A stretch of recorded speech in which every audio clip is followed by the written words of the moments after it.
ইউক্রেনের সঙ্গে চলা যুদ্ধ বন্ধ করতে রাশিয়ার প্রতি ফের নির্দেশনা দিয়েছেন মার্কিন প্রেসিডেন্ট ডোনাল্ড ট্রাম্প। এ যুদ্ধ বন্ধ করতে ব্যর্থ হলে রাশিয়ার উপর উচ্চ শুল্ক এবং আরও নিষেধাজ্ঞা আরোপ করবেন বলেও সতর্ক করেছেন তিনি। একই সঙ্গে বলেছেন, তখন তিনি প্রেসিডেন্ট থাকলে রাশিয়া ইউক্রেন যুদ্ধ শুরুই হতো না। সোশ্যাল মিডিয়া প্ল্যাটফর্ম ট্রুথ সোশ্যালে এক পোস্টে এসব কথা বলেছেন ট্রাম্প লিখেছেন, যুদ্ধের মীমাংসার জন্য চাপ দিয়ে তিনি রাশিয়া এবং এর প্রেসিডেন্টের ওপর খুব বড় অনুগ্রহ করেছেন। বৃহস্পতিবার এক প্রতিবেদনে এসব তথ্য জানিয়েছে সংবাদ মাধ্যম বিবিসি।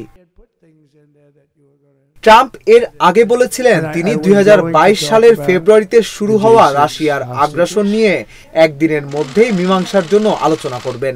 অবশ্য রাশিয়া এখনো এই মন্তব্য নিয়ে কোনো কথা বলেনি। তবে সাম্প্রতিক দিনগুলোতে ঊর্ধ্বতন কর্মকর্তারা বলেছেন, নতুন মার্কিন প্রশাসনের সঙ্গে কাজ করতে মস্কোর জন্য সুযোগ আছে। পুতিন বারবার বলেছেন তিনি 2014 সালে শুরু হওয়া যুদ্ধের অবসানের জন্য আলোচনা করতে প্রস্তুত। তবে ইউক্রেনকে রাশিয়ার আঞ্চলিক লাভের বাস্তবতা মেনে নিতে হবে। তিনি ইউক্রেনকে ন্যাটোতে যোগদানের অনুমতি দিতেও অস্বীকৃতি জানিয়েছেন।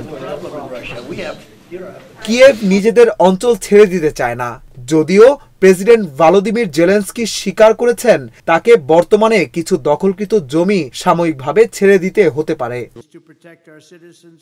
এ অবস্থার মধ্যেই মঙ্গলবার ট্রাম্প এক সংবাদ সম্মেলনে বলেন তিনি খুব শিগগিরই পুতিনের সঙ্গে কথা বলবেন এবং সম্ভবত মনে হচ্ছে যে রাশিয়ার নেতা আলোচনার টেবিলে না এলে তিনি আরও নিষেধাজ্ঞা আরোপ করবেন।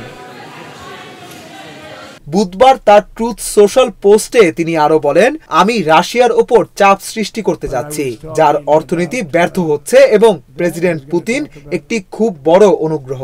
ট্রাম্প লিখেছেন, এখনই মীমাংসা করুন এবং এই হাস্যকর যুদ্ধ বন্ধ করুন। এটি আরো খারাপ হতে চলেছে যদি আমরা একটি চুক্তি না করি। তাদের কাছে বিক্রি করা যে কোনো কিছুর ওপর উচ্চ স্তরের কর, শুল্ক এবং নিষেধাজ্ঞা আরোপ করা ছাড়া আমার আর কোনো উপায় থাকবে না। মার্কিন প্রেসিডেন্ট বলেন, আসুন এই যুদ্ধ শেষ করি, যা আমি প্রেসিডেন্ট হলে কখনোই শুরু হতো না। আমরা একটি সহজ উপায়ে করতে পারি অথবা কঠিন উপায়ে, এবং সহজ উপায় সর্বদা আরো ভালো। এখন একটি চুক্তি করার সময়।